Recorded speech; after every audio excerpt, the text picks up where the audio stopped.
Let's play!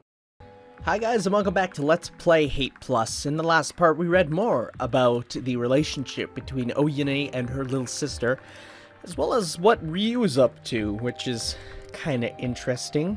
But in this part, we got 6 more documents we're gonna try and read. Probably get through 3.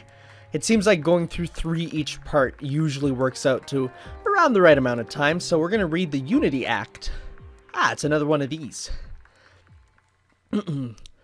We all know what's on the agenda. I trust we can get through this in a civilized fashion.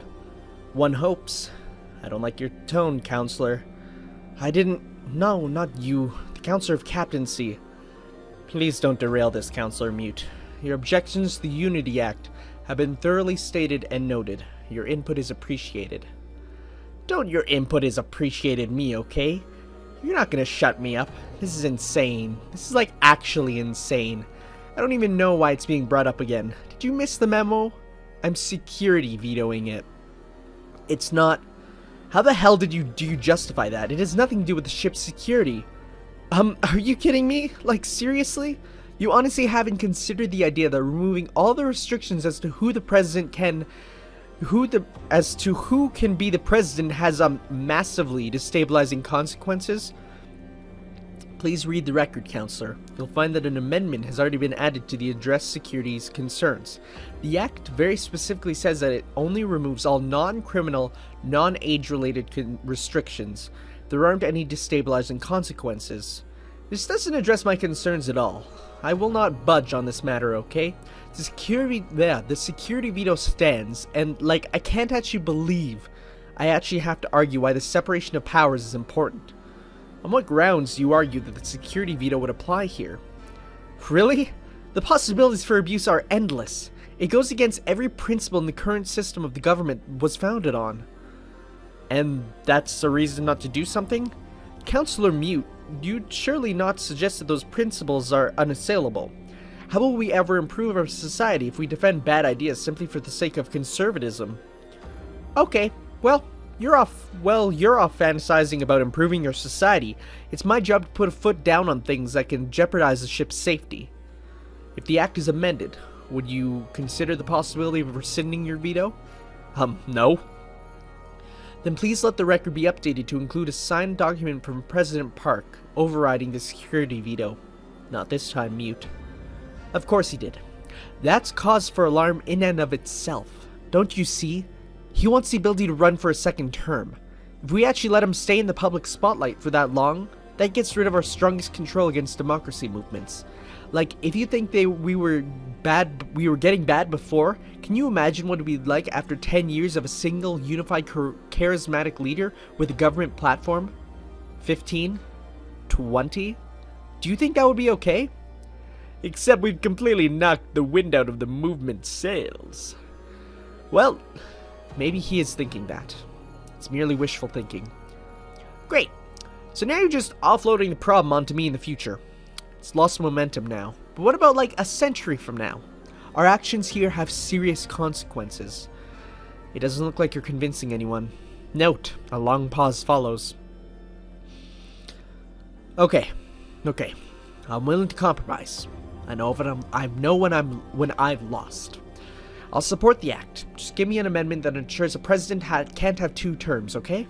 Hell, even specify that it only applies to non-noble presidents. Just give me something here. I'd be willing to see... I don't think that's necessary. You'll second the motion, Counselor Joe. Sorry, strike my remark from record. Well, obviously it wasn't. What? How is that even controversial? I don't see any reason for further debate on the matter. Come on. There's no reason not to. All I want is to ensure someone like President Park doesn't run again. Will anyone second the amendment? I'll move to vote on the act as it stands. Nobody? Seconded. Oh, I see. The motion passes. How does the council vote? The Council of Culture is in favor. The Council of Engineering and Science is in favor. In favor. Also in favor. The Counselor of Captaincy is in favor. Same. The Counselor of Agriculture is in favor. And the Counselor of Security? Against, one assumes? The Counselor of Security abstains. Note, this is the first abstention from a vote by Counselor Mute in the ship's history. Very well. The act passes 7 in favor with 1 abstention. And that's everything on the agenda. We'll reconvene after the presidential election. Counselor is now dismissed. Here we have Worthless as a wife from Pyeongnam. It was Kim So-yee's husband. Okay.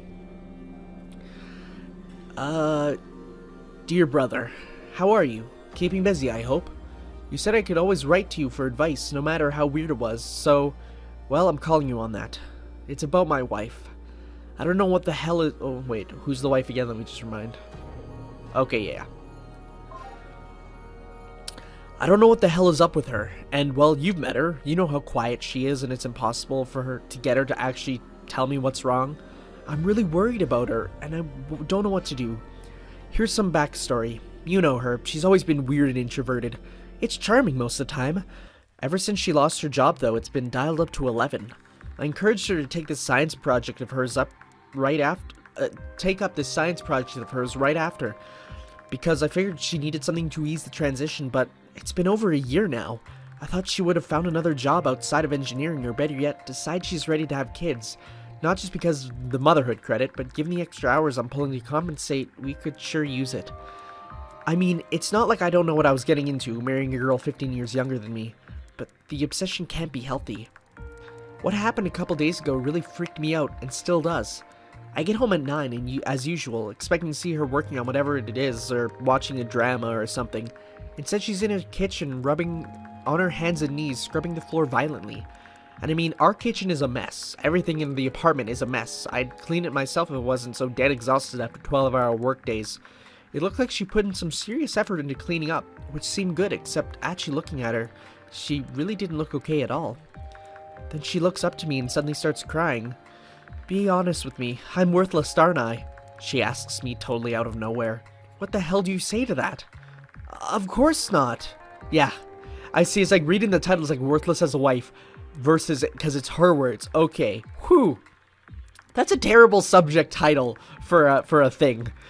Of course not, I told her immediately as I could. If she heard me, she didn't show any signs of it. I know I'm worthless as a scientist, or I would have not been fired. I'm worthless as engineer, as I would have not been fired. I'm worthless as a scientist, or my work would have received attention from people, she whimpered. I'm worthless as a wife too, aren't I? You're not, sweetie, I told her. I got her to get up and sit on the couch with me, because discussing things with her on the floor would just be impossible. I tried doing the usual thing where I hover and rub her shoulders, but didn't seem to help this time. Neither did arguing with her. Our department is a disaster. If I were better, it'd be clean, wouldn't it? You were surely disappointed about that, she said. You've been busy, I told her. I really don't understand why she hasn't been able to find the time, but I could hardly say yes, could I? We never eat together either. We rarely talk. This is the first time this is the most we've said to each other all month. It's my fault, she said. Do you have any idea what I was supposed to say to that? I have no idea how you're supposed to reassure a woman when they're telling the truth like that. I mean, I couldn't agree, but all I could think of was say, no, it's not, which is pretty lame. How long was the last time we even had sex? It's worthless that way too, she said. Well, something's been on my mind that few times we tried. It's okay, there's no pressure. Besides, it's not like we're newlyweds. That doesn't matter. There's no excuse, she said. Or have you given up on me? You've given up on me, haven't you? I tried to say something, but she cut me off. I really am worthless, she cried. And now I'm merely wasting your time whining, aren't I? You're not worthless. You can always talk to me. That's what I'm here for, I responded. It sounded pathetic the moment I said it. What if I started cooking dinner for you? If I'm spending all my time at home, I merely should be carrying my own weight, she said. You don't know how to cook, sweetie, and that's fine. I truly am worthless, she said loudly and started to cry again. I was at a loss, and frankly, I'm still not sure if I said the right thing. It sounded idiotic at the time, and it sounds that way now. Even though it got her to stop crying, I know what I should have said. Wait, even though it... Let me read this again, I kind of blanked out. I was at a loss, and frankly, I'm still not sure if what I said was the right thing. It sounded idiotic at the time, and it sounds that way now, even though it got her to stop crying. If you know what I should have said, though, I'm all ears. You can help out with the cleaning, if you want, though. It would be nice. It looks like you already done a lot of hard work, and I really appreciate that, dear, and if you want to, you know, I'm not gonna complain. I stumbled over my words like an idiot. An idiot whose idea of comforting his wife was telling her to clean up and have sex with him. What the hell? Even if I did get her to stop crying, I don't know. I'm bad with women, clearly. I connect with this guy on a deep emotional level, and it's terrible. I can do that. I'd like to. It would make me feel less worthless, she said. And besides, I'm your wife. Then she wiped her tears from her eyes and gave me a really intense look. Do you want to? She asked. I'm not a young man anymore. It's not like it's something I had in the mind, especially seeing her like that, but how could I say no? She kissed me, and I got into it soon enough. I just noticed she kind of clenches up whenever they get into the romance stuff. Don't get me wrong, it's not as if I dislike kissing my cute 20-something light wife with her soft lips. It's just circumstances, you know? Sex is supposed to be all about connecting people, but it just made me think that I don't really get her. I have no idea what triggered this, and it's not hard to think about what's going... And it's really hard not to think about what's going on in her head while she was doing that, and hell if I know. Maybe it's not so bad, though. I feel like she had passion again, at least. I guess it's because she felt like she had to overcompensate, but she took the lead in guiding my hand with her skirt. At the risk of being too graphic, she held my hand while I played with her. She kissed me gently. It seemed very sweet of her. After that, she went down on me. I didn't really think anything about it while she was doing it for obvious reasons, but after she was done, she sat on my lap and held my wrist tightly. It occurred to me that this is the first time she... Oh, wait, no, other... Wait, is she talking about the other wrist? Oh, and it occurred to me this is the first time she'd given head in years. I really hope it wasn't for my sake. I don't know. Her eyes were still watering at this point, but she refused to let go. I don't know what the hell to make of that. It's been a... Oh, wait, but she never mentioned... Oh, yeah. It's been a couple of days now, and the apartment is pretty much all clean. She took it really seriously, I guess. I'm still really worried about her, even after that. We haven't communicated any better. If she feels worthless, is a clean apartment really going to make her feel like she has value again? I mean, I know she does. I just don't know how to convince her of it. On the other hand, I just realized the one thing right now that I didn't say to her. And I should go do that. So never mind, I guess. I don't need to send this letter after all. Which is good, because it'd make my next family gathering weird if talking to my wife just made you think of your old brother's manhood. That would be gross. I mean, I sure don't want to think about yours either. I do connect with this guy on a deep emotional level. Anyway, now I'm gonna go tell her what she needs to hear.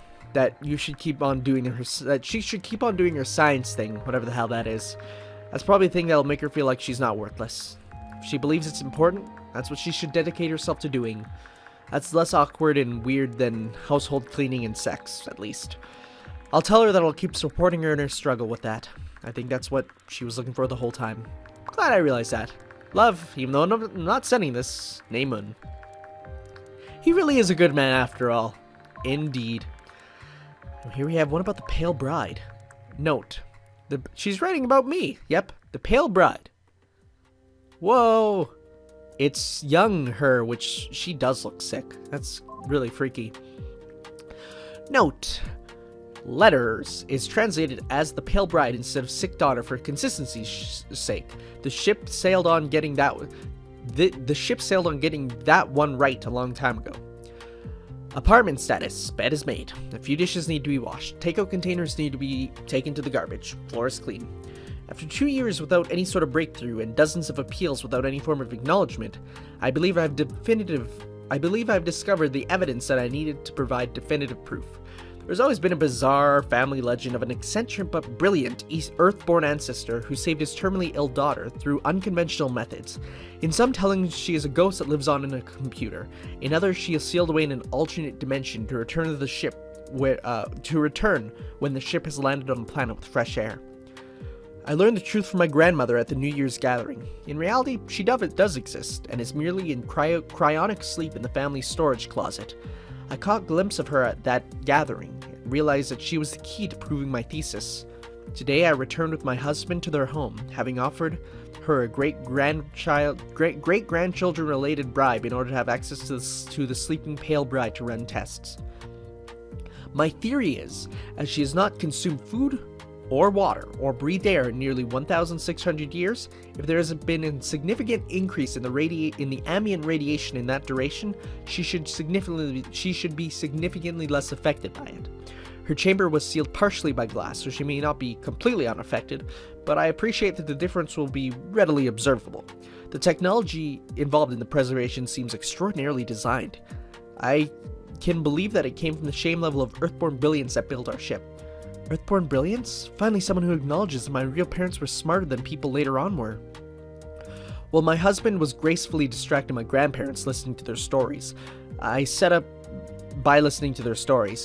in the storage closet, attempting to open the capsule labeled Kim Yun-A, Pale Bride. The action was easier said than done. A separate hacked-together computer was regulating the capsule, but the labeled switch for opening it was non-functional. It took a significant while to figure out that I needed to connect a secondary battery and insert an override key to enable the switch. It did not help that I was very trepidatious to fiddle with Earthborn design technology that was completely over my head. Accidentally causing more damage with my clumsiness would have been disastrous. The warm-up cycle took a good 10 minutes. As I watched her, I became very aware that she was a real girl. A very old one. An orphan that lost her family centuries ago, who likely had her own hopes and dreams. I found myself hoping that one day we would find a way to let her live in the rest of her life, although given the state of modern medicine, optimism would be sadly unfounded. Even after she was brought back to life by the machine, she did not actually awaken, going from a near-dead state to nearly sleeping. But she looked very peaceful. I tried not to disturb her too badly when I took a small sample of her blood. Still, she started to open her eyes, mumbling quietly. "Who are you?" she asked. "Go back to sleep, little one," I said, touching her face gently. "It's not time to wake up yet." "All right," she murmured, and she closed her eyes again. I suddenly felt very guilty, and quickly put her back into the freeze where she belonged. It's justifiable, of course. She remains unharmed, and will continue to rest peacefully. I doubt she will think of it as anything more than a brief dream, and regardless of any discomfort I cause that poor child, proving my hypothesis may be necessary for ensuring that society thrives until the future where she might awaken. Afterwards, I rescued my brave husband and let my grandparents pester me about our family plans instead. I did not mind talking to them, and they discussed things more freely than the usual tone at large family gatherings. I was alarmed to discover just how badly even the main branch had been doing over the past couple years. Losing the counselorship and therefore nobility status had a great impact on everyone, not just me, although I still felt my situation was worse. Hopefully, the situation will only be temporary. If the data received from analyzing the pale bride's blood sample supports my theory, and I am confident it will, it should give it enough strength that I will be taken seriously again. Things may not improve in the short term, but they will eventually. Of course, of this I have confidence. Alright, 3 more done, and with that, guys, I will see you next time where we read about the President's arrest, election night number 2, and the daily report for December 11th. See you guys next time. Ciao.